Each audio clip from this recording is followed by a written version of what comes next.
അള്ളാഹു നമ്മളെ പടച്ച മണ്ണിൽ നിന്ന് ഈ മണ്ണിന്റെ ഇസ്തിഅ്മാറ്, പരിപാലനം പടച്ച റബ്ബ് നമ്മളെ ഏൽപ്പിച്ചു. അപ്പം മണ്ണിനെ നശിപ്പിച്ചുകൊണ്ടിരിക്കാൻ പാടില്ല. നമ്മൾ മനുഷ്യന്റെ അക്രമം മൂലമാണ് പല വിധത്തിലുള്ള പ്രകൃതി ദുരന്തങ്ങൾ ഉണ്ടാകുന്നത്.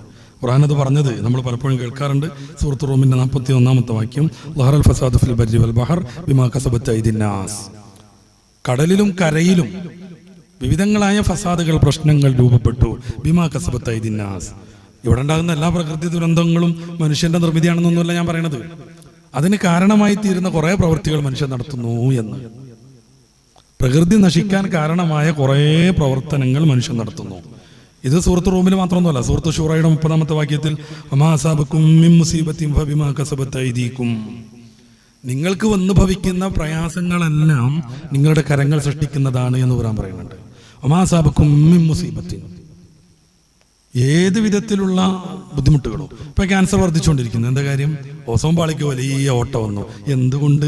മനുഷ്യൻ ഈ ഭൂമിയിൽ ഉണ്ടാക്കിയ കുറെ കെമിക്കലിന്റെ ഫലമായിട്ട്.